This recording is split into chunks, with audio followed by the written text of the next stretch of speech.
a la palabra. Vamos al libro del Evangelio según San Juan, capítulo 3, verso 5, en el nombre poderoso de Jesús de Nazaret. Amén. Cuando toda la iglesia lo tenga, puede decir un fuerte amén. Y vamos a leer de forma de que quede grabado en nuestro corazón y en nuestra mente. Amén. Dice la palabra del Señor y leemos con autoridad San Juan, el Evangelio según San Juan, capítulo 3, verso 5. Amén.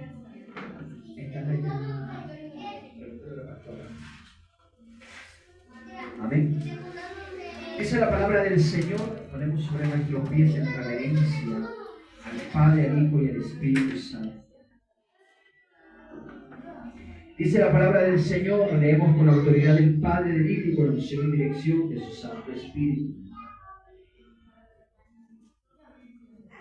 Respondió Jesús: de cierto te digo, que el que no naciere del agua y del Espíritu no puede entrar en el reino de Dios.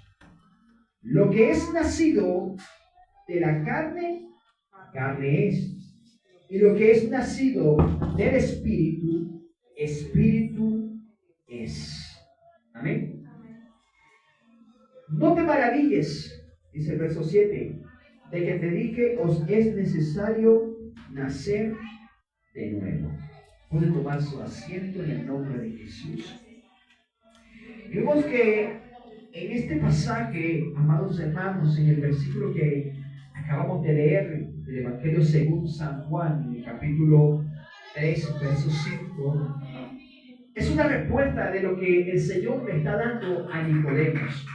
Recordemos que Nicodemo era uno, como por decirlo, en estos tiempos, era un político importante, era una persona importante. ¿Por qué? Porque Nicodemo era maestro de la palabra y también era uno de los principales en la sinagoga. Y cuando Nicodemo ve todo lo que Jesús estaba haciendo, todo lo que Jesús hacía, Nicodemo le llama la atención de todo lo que se hablaba de Jesús, de todo lo que Jesús hacía y de las maravillas que Jesús hacía. Y a él le dio la curiosidad o quiso hacer que el Señor estuviese con Nicodemo una reunión. Pero esa reunión que tuvo Nicodemo con Jesús, a pesar de que Nicodemo sabía que el poder de Dios reposaba sobre Jesús, aún así él no quiso verse a luz pública, sino que acordó con el Señor encontrarse de noche y por allá en un sitio apartado, escondido, de que no los vieran los demás, porque en ese tiempo recordemos de que eran perseguidos aquellos maestros, aquellos principales de la sinagoga, tenían que ir en contra de lo que Jesús hablaba, enseñaba y hacía. Por eso cuando Jesús es crucificado, era necesario de que Él tuviese que padecer todo lo que padeció. Amén. Y Nicodemo se encuentra con el Señor, y cuando Nicodemo se encuentra allí con el Señor, Nicodemo lo que le pregunta es que él le dice y reconoce primero que Jesús era el maestro de maestros. Porque al inicio del capítulo 3, él le dice: Rabí, sabemos que has venido de Dios, como maestro. Porque nadie puede hacer estas señales que tú haces si no está Dios con él. Nicodemo sabía, y recordemos que Nicodemo era uno de los principales entre los judíos, pero él sabía que Jesús había venido como maestro, y él sabía que el poder de Dios reposaba sobre Jesús. Por eso Jesús hacía esas maravillas, hacía esos milagros, esos prodigios, y la gente le seguía, dice la palabra. Y él dice, él reconoce que Jesús es el maestro de maestros, y reconoce que Dios está con él, y que él anda con Dios. Pero Jesús le dice, de cierto te digo, que el que no naciere de nuevo no puede ver el reino de Dios. O sea, aún Nicodemo, sabiendo que era un principal entre el pueblo de los judíos, que sabía que era un maestro de la ley, él se sorprende cuando Jesús le dice, de cierto te digo, que el que no naciere de nuevo no puede ver el reino de Dios. Y algo que usted y yo tenemos que tener en cuenta, amados hermanos, es que para nosotros poder ver el reino de los cielos, tenemos que nacer de nuevo. Tenemos que tener un nuevo corazón. Tenemos que tener un corazón dispuesto, un corazón dado a las cosas de Dios. Tenemos que tener un corazón sensible a la voz de Dios. Un corazón sensible al Espíritu Santo. Por eso el Señor le dice inmediatamente a Nicodemo, Nicodemo, tú puedes ser muy maestro de la ley. Tú puedes saber mucho sobre la Torá. Pero te digo algo, que eso no es suficiente para entrar al reino de los cielos. Hay gente, hermanos, que sabe mucha Biblia. Incluso hay gente que sabe más Biblia que los pastores. Porque hay gente que se sabe, miren, la Biblia y arriba, abajo y todo, pero su vida, Dios lo guarde. Su vida es una vida de desorden, es una vida que no tiene testimonio. Y Jesús, lo que le quiere transmitir a Nicodemo es que él puede saber mucha Biblia, pero mientras no nazca de nuevo, no va a poder entrar al reino de los cielos. No va a poder ver y disfrutar el reino de los cielos. Y Nicodemo se pregunta, pero ¿cómo podré yo, siendo viejo, entrar al vientre de mi madre y nacer de nuevo? Porque Nicodemo pensaba que Jesús se refería era al nacimiento en la carne, o sea, al parto normal. Jesús se refería era al nacimiento en el Espíritu, al nacimiento, a ese nacimiento de un nuevo corazón, de una vida con raciocinio, a una vida de razonamiento, a una vida en el Espíritu. Porque el nacimiento viene cuando usted y yo tenemos una vida en el Espíritu. Amén. Y él le dice, Señor, ¿cómo podré yo nacer de nuevo, siendo yo viejo? ¿Acaso podré entrar nuevamente al vientre de mi madre? Bueno, usted se imagina una persona, por ejemplo, imagínese a mí, que mi mamá es como la estatura aquí de aquí, como si un poquitico más, un pelín más alta. Imagínese yo estar aquí entrando otra vez al vientre de mi mamá. Porque Nicodemo pensaba que se refería a tener que nacer de nuevo, pero era que nacer en el Espíritu. Nacer en el Espíritu.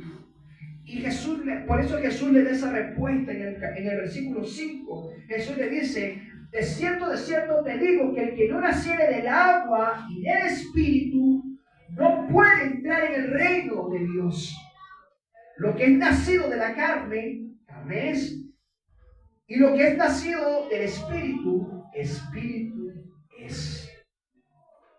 Bueno, cuando Jesús le dice a Nicodemo que el que no naciere del agua y del Espíritu, recuerden que usted, para poder nacer en el Espíritu, usted tiene que primero morir a su carne.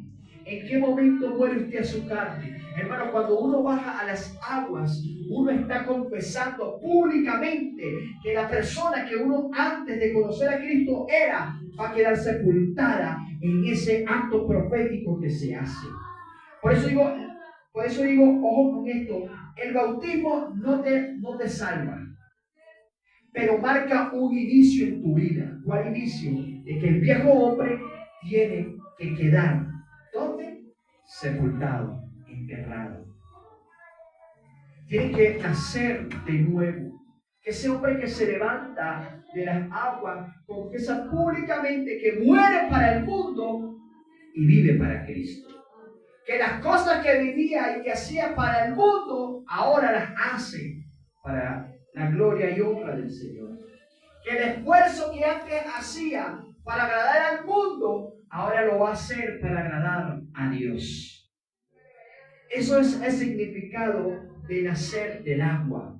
Cuando usted muere, cuando usted dice, yo voy a matar a este viejo Juan Carlos, yo voy a matar a este viejo hombre, este hombre tiene que quedar sepultado, tiene que quedar enterrado y usted lo deja por allá. Y cuando se quiere levantar, usted dice, se va para allá. Muerto, aquí no. Y nacer del Espíritu. Cuando nosotros nacemos del Espíritu, hermanos, cuando nacemos del Espíritu, o el que nace del Espíritu, es la persona que se deja guiar por el Espíritu Santo, que camina en espiritualidad, que camina bajo la guianza del Espíritu Santo. El tema se titula, no se titula Nacer de Nuevo. Yo a lo mejor va a pensar, el pastor está hablando de nacer de nuevo. No, es una introducción. La palabra de hoy, el mensaje de hoy se titula Una vida en el Espíritu. Una vida en el Espíritu. ¿Vale? Ahora, cuando nacemos en el Espíritu, cuando nacemos del agua y del Espíritu, recordemos que del agua enterramos nosotros todos nuestros pecados, todo lo que nuestro viejo hombre queda sepultado. Y nacemos, ahí comienza una vida nueva en el Señor. Una vida que tiene que ser guiada en el Espíritu, amados. No en la carne, en el Espíritu. Recordamos que antes de yo bajar a las aguas, actuaba de una manera. ¿Por qué? Porque no tenía el conocimiento de Dios, no tenía el conocimiento de la palabra. Pero después que yo bajo a las aguas, yo tengo que tener una vida que en el Espíritu. ¿Por qué? Porque yo tengo que ya ser guiado por el Espíritu Santo. Ya yo no puedo actuar como tal vez actuaba antes. Que tal vez, ¿qué hago? Y vengo y agarro el palo y le doy con el palo. O vengo y le doy con la pitadora por la cabeza para que... No, sino que yo ahora tengo que ir al Padre, orarle y que el Señor me dirija a través del Espíritu Santo cómo actuar. Por eso es que es importante, hermanos, que la iglesia de Cristo verdaderamente comience a reflejar el amor, la fe, la esperanza de nuestro Señor Jesucristo. Por eso es importante de que nosotros volvamos a los rudimentos antiguos, que volvamos a los primeros rudimentos, que nosotros volvamos a las sendas antiguas, como lo dice la palabra, que nosotros verdaderamente seamos hombres y mujeres de fe, que nosotros seamos hombres y mujeres que caminan en el Espíritu y no por emociones, hermano. ¿Sabe qué es triste cuando una persona camina por emoción? Cuando una persona camina por emoción, un día se entrega al Señor, el otro día se quiere ir al mundo. Cuando una persona se entrega por emoción simplemente y no por convicción, simplemente en el momento de que ve que en la congregación todo está fino, ay, qué gozo en todo, pero cuando ve que se está pasando por tribulación o hay un sacudón o un zarandeo espiritual que dice, no, ya me aburrí de la iglesia. O me voy a otra iglesia. Y resulta ser que va a la iglesia, sí va a comenzar, va a tener los meses, 1 año, 2 años, con el mismo gozo que inició en esa iglesia de la cual se fue. Pero al tiempo que otra vez dice, me voy aquí porque ya no se siente igual o ya no hay que. Entonces resulta ser que el problema no es la congregación. El problema no es el pastor, el problema no es el ministerio, el problema es mi vida.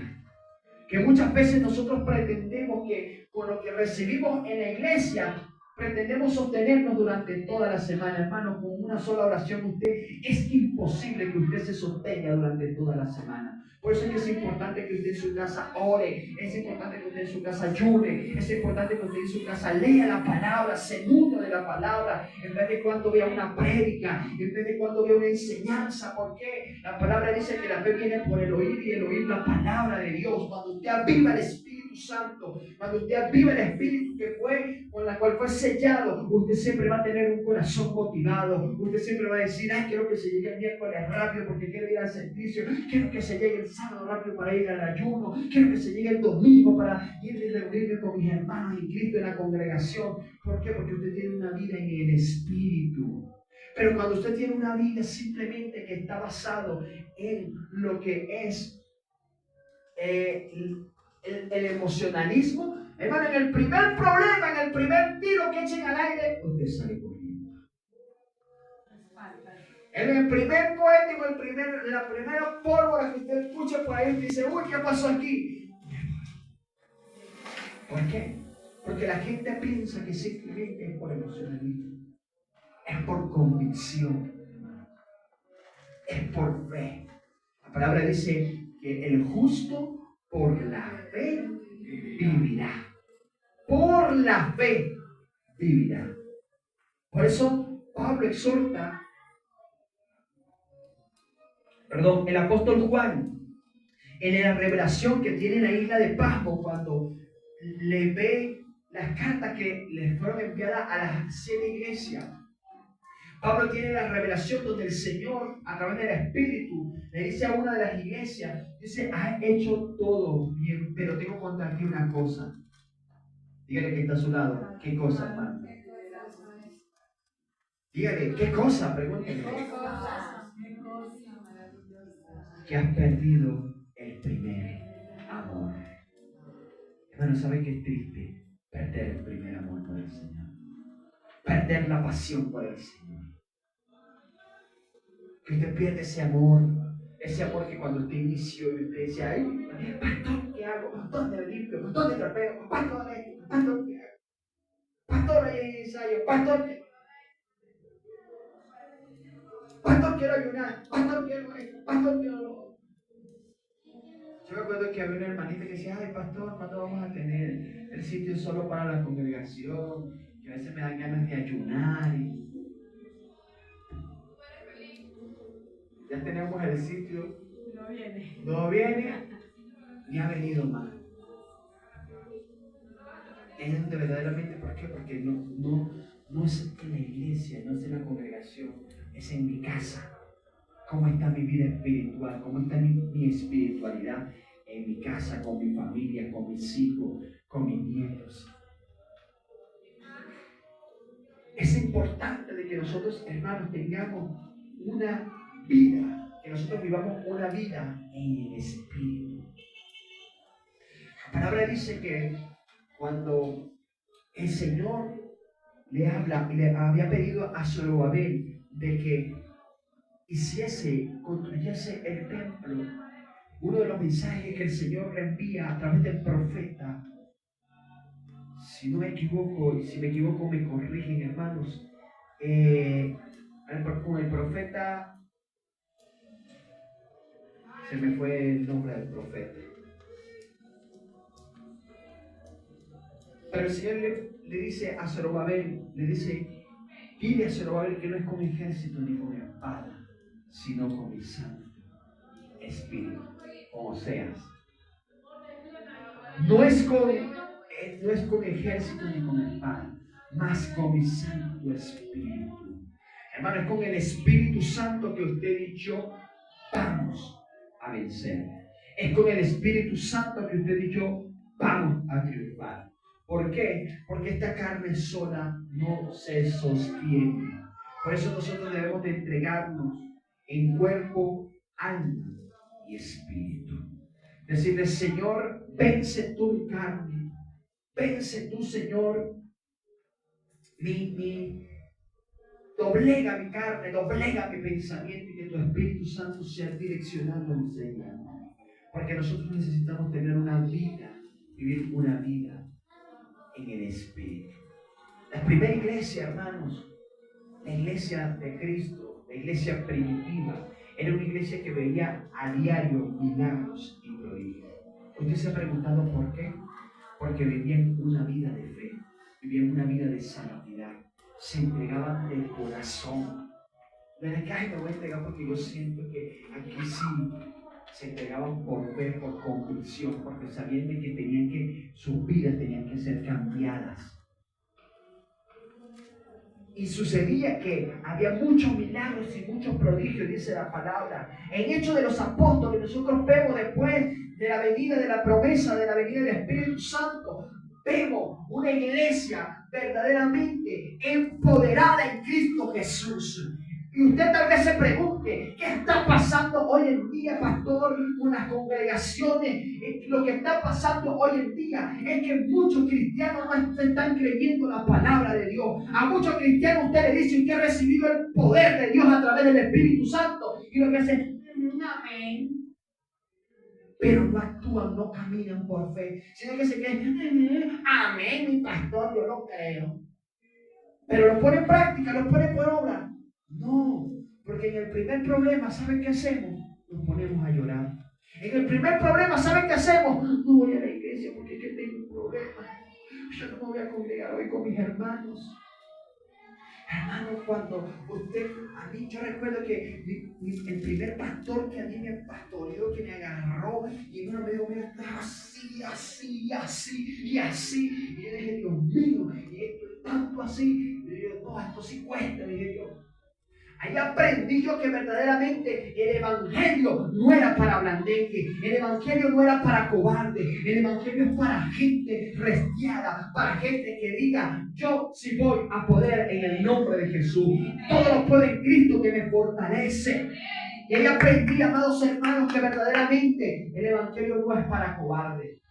¿Sabe qué? Ayer me dice Evangelín, me llega, papá, te tengo una noticia. Y yo le digo, mi amor, ¿qué pasó? Me dice, tú sabes que tenemos que escondernos. Y le digo, ¿escondernos? ¿Por qué? Sí, papá, nos tenemos que esconder porque van a comenzar los tiempos donde van a comenzar a perseguirnos a nosotros los cristianos, a los que confiamos en Dios. Y yo le dije, hija, no nos tenemos que esconder, todo lo contrario, tenemos que con mayor fuerza seguir pregonando el evangelio de salvación. Con mayor fuerza tenemos que seguir proclamando el evangelio de Cristo. Y él nada más que pegaba los ojos y como que, papá, pero si nos van a perseguir, hermano, estamos a punto de la Tercera Guerra Mundial. El día de ayer Estados Unidos bombardeó lo que es el centro de bombardeo nuclear de Irán. Está en conflicto en este momento Irán e Israel. Está en conflicto. Y bien duro, hermanos. Ahora, si usted va al libro de Daniel, usted se va a dar cuenta que todo tiene que acontecer, que todo tiene un porqué. Ahora, ojo con esto. Y en esto es necesario que la iglesia lo tenga bien claro. Todavía falta un poco para la venida de Cristo. No son los tiempos finales. Ojo, no son los tiempos finales. Porque después de eso recordemos que la palabra dice en Mateo, oirás de guerra y rumores de guerra. Pero dice, pero más no será el fin. ¿Por qué no va a ser el fin, hermano? Por eso nosotros tenemos que tener mucho cuidado con esto. ¿Por qué? Porque hay gente y hay por ahí pastores alborotados colocando en estados de WhatsApp, colocando en Facebook que ya la venida de Cristo está lista. No, Cristo viene, sí, le estamos esperando, amén. Pero todavía no es el tiempo. Tenemos que esperar un poco más, como dice la palabra, un poco más y vendré. ¿Por qué? Porque ese no es el fin, porque es necesario. Cuando entonces comience, después de que todo se arme, todo el chaparrancho, como digo yo, el pleito, cuando se arme el bololó, como dicen los costeños, el pleque, cuando se arme el bololó, el pleque, usted, allí tenemos que esperar todavía un poco más. Bueno, estamos a punto de que entremos a la Tercera Guerra mundial. Oremos por las naciones, oremos por la paz de Israel, oremos por la paz de Irán, oremos por la paz de cada nación. Pero esto no va a ser el fin, es necesario que esto acontezca. ¿Para qué? Para que la palabra se cumpla. Se cumpla la palabra.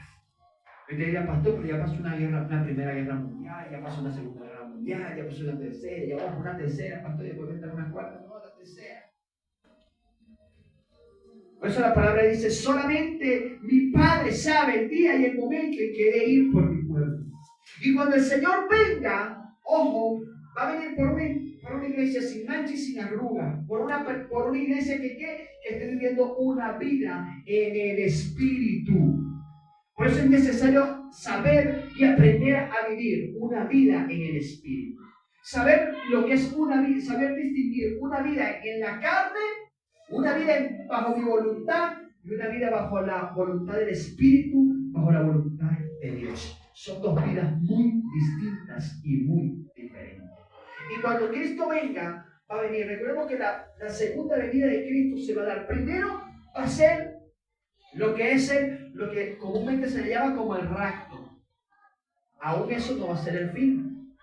La iglesia de Cristo dice la palabra que primero resucitarán los muertos en Cristo, se levantarán y serán ellos llevados. Luego la iglesia, hermano, va a haber gente que de repente usted va a estar en un servicio y ¡pum! Usted ve que el micrófono se soltó, se fue el pastor. Usted va a voltear y ¡pum! De repente, ¿qué pasó con el hermano aquí que se fue? Dejó ahí todo, calzones, cartera, todo allí. Porque ese sería el día del rapto. Cristo solamente llega con su nube, en su nube de gloria. No llega a la tierra, simplemente desde las nubes, que se lleva a su pueblo. Ahora, ahí se va toda la iglesia. Hay quienes se van a quedar si no viven una vida en el Espíritu. Allí viene entonces lo que sería el anticristo. Pero la iglesia que quede va a sufrir la persecución más grande, dice la palabra, que la primera iglesia. Va a sufrir persecución. Todo lo que usted vaya a comprar va a ser condicional. Usted va a tener que rechazar a Cristo. Usted va a tener que decir, no, yo no soy de Cristo. Usted se va a tener que marcar. Usted se va a tener que dejar marcar. ¿Por qué? Para que usted pueda ingresar a lo que va a ser el nuevo mercado mundial.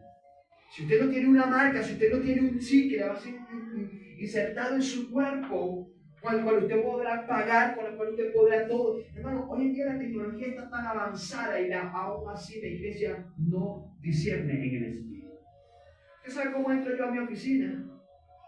Yo llego a mi oficina, pongo mi ojo en una camarita, la camarita me ve el iris, allí, se abre la puerta, entro a mi oficina.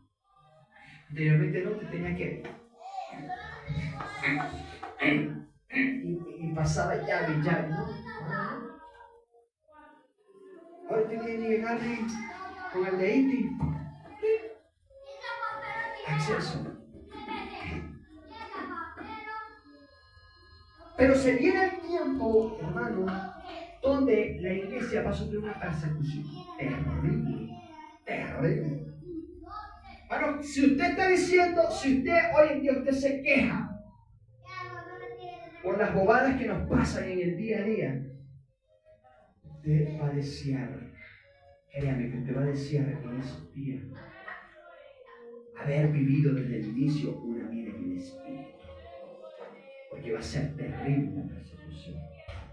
Esa es la palabra que habrá hambre, habrá de todo, habrá pestilencia y todo va a ser reducido. Todo va a ser todo va a ser a través de sistema, todo va a ser automático, sistematizado. Usted ahora podrá ir que tiene el carro que ya no va a tener que tener papeles encima, simplemente usted con el chip que le va a insertar, ahí usted va a tener, se va a saber su nacionalidad, en qué banco tiene usted su plata, cuál es su casa, cuál es su dirección, todo.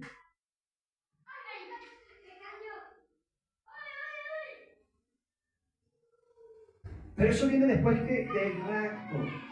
Después del rapto viene el gobierno anticristo. Después del anticristo, hermanos, viene lo que es la segunda venida de Cristo. Que ahí es donde Jesús viene con la iglesia que se llevó. O sea, con los que se fueron en el rapto. Vienen que allí será el gobierno milenario. Ahí entonces, después de eso, será todo. Después de eso, se acabaría todo. Por eso es que, hermanos, nosotros tenemos que ser sabios y vivir una vida verdaderamente en el Espíritu. Una vida en el Espíritu consiste en vivir la vida bajo la voluntad de Dios. Pero para lograr vivir la vida bajo la voluntad de Dios, debemos buscar la dirección del Espíritu Santo.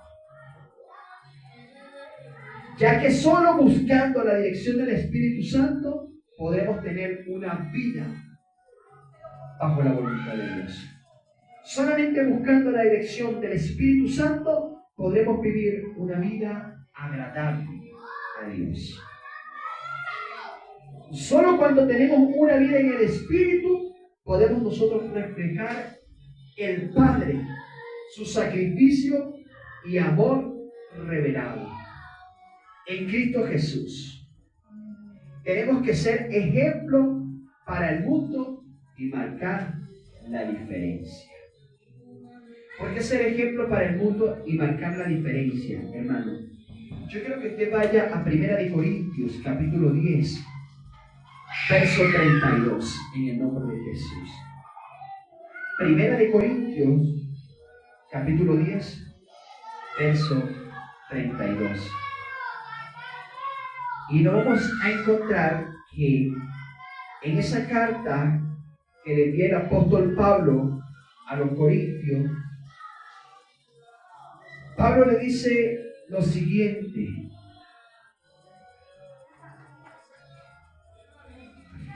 Dice 1 Corintios, verso 10, el capítulo 10, verso 32, dice: no seáis tropiezo ni a judío, ni a gentiles, ni a la iglesia de Dios. Como también yo en todas las cosas agrado a todos, no procurando mi propio beneficio, sino el de muchos, para que sean salvos. ¿Sí está allí? ¿Sí estamos en sintonía? Amén. Dice: no seáis tropiezo ni a judío, ni a gentiles, ni a la iglesia de Dios. Como también yo en todas las cosas agrado a todos, no procurando mi propio beneficio, sino el de muchos, para que sean salvos. El capítulo 11, verso 1 dice: sed imitadores de mí, así como yo de Cristo. Hermano, para vivir la vida en el Espíritu, o una vida en el Espíritu, necesitamos ser imitadores de Cristo. Hermano, ¿cómo vivió Jesús en la tierra? Una vida conectada con el Padre. Una vida de oración, de entrega, de búsqueda. Y nosotros vemos, hermano, que a Jesús lo bofetearon, lo calumniaron, lo maltrataron, y en ningún momento Jesús se atrevió a levantar la mano. El único escenario en la Biblia donde se registra que Jesús alzó la voz, levantó la voz, el único escenario donde se registra que Jesús alzó la voz y que Jesús vino y levantó la mano, que agarró un fuerte, fue cuando entró a la casa de su padre y vio que lo habían transformado en un mercado. en una cueva de ladrones, hermano. Y Jesús, tal vez Jesús no estaba tanto en desacuerdo en que la gente hiciera vendimia dentro de la congregación. Jesús lo que estaba en desacuerdo era que la gente robaba, hermano, allí mismo dentro del templo. La gente robaba, estafaba, tenían ganancias deshonestas. Vendía un chivo, costaba 4,000, póngale 4,000 pesos. Y ellos lo vendían en 6,000, 8,000. Tenían ganancias deshonestas. Y Jesús, al ver esto, que habían convertido la casa de su padre, dice que el celo, ahí se cumplió la palabra del profeta Isaías. Cuando dijo el celo de tu casa, me provoca furor, a ira. Y ahí fue donde Jesús agarró el látigo, hermano, y comenzó a levantar mesa y a lanzar mesa y a abrirle las puertas de los corrales para que los animales salieran y los campistas, todo esto. Hermano, eso se formó un zaparrancho ahí. Se armó un pololó allí, un hueque ahí. Pero era necesario porque Jesús sabía que tenía que acontecer. Esa es lo único que registra en la Biblia donde se le nota a Jesús airado. Pero dice la palabra que airado, pero no pequéis. En ningún momento pecó. De resto, Jesús fue un hombre que fue humilde, manso, que dio ejemplo, que le daban una bofetada, colocaba la otra mejilla. ¿Sabe lo que el enemigo ha enseñado en estos últimos tiempos? ¿Usted sabe lo que el enemigo le ha enseñado a la iglesia en estos últimos tiempos? ¿Se lo digo? ¿Le digo el versículo? Ese versículo usted lo va a encontrar. Ese versículo usted lo va a encontrar en sus posiciones. Capítulo 1. Sí. En sus posiciones, capítulo 1. Porque la gente dice, manso, pero no menso. Eso es lo que el enemigo ha enseñado. Jesús dice, si alguien te pide la capa, pégale la túnica completa.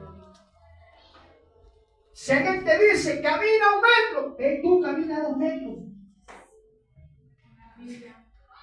Pero el enemigo ha estado ministrando en las congregaciones al cristiano de hoy en día, en sus posiciones. Capítulo 1, sé manso pero no menso. Si te pega, pégale tú también. Si te insulta, comienza a insultarlo también. Hermano, y hemos perdido el testimonio. Estamos perdiendo el testimonio por estar creyendo en cuentos de evangélicos rancios. ¿Y por qué de evangélicos rancios? Porque se hermano, es que usted sabe que es que ese manso, pero no menso, así que yo también le doy. Y resulta ser que se nos olvida lo que Pablo escribió a la iglesia de Éfeso en el capítulo 6 del libro de Efesios. Cuando le dice que nuestra lucha no es contra carne ni sangre, que la lucha es espiritual, hermano. Cuando usted vive una vida en el espíritu, usted sabe, aprende a discernir. Cuando usted vive una vida en el espíritu, dice, no, es que esa no es mi mujer. Ese demonio o ese animal que se quiera, o eso que se quiera estar moviendo a través de ellos, a través de mis hijos, en el nombre de Jesús se va a tener que ir. Y usted le ora al Señor y créame que se va en el nombre de Jesús. Usted después ve a su esposa o a su esposo, así.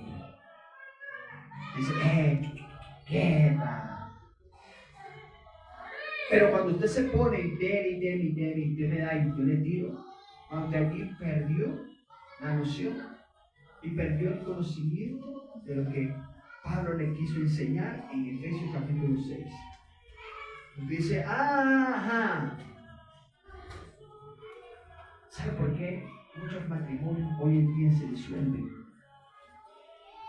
Primero porque no está la tolerancia y el amor de Cristo. Y segundo porque, hermanos, no se soportan entre sí. Ni uno de los dos vive una vida en el espíritu. Entonces yo sé que mi lucha no es contra carne y sangre. Yo no tengo que por qué llegarle a mi esposa. ¿Y por qué? Y esto. Simplemente voy, Señor. Mira, está pasando esto, y esto. Y hago como Ana. Me levanto, me sacudo, me pongo mi manto y sigo caminando.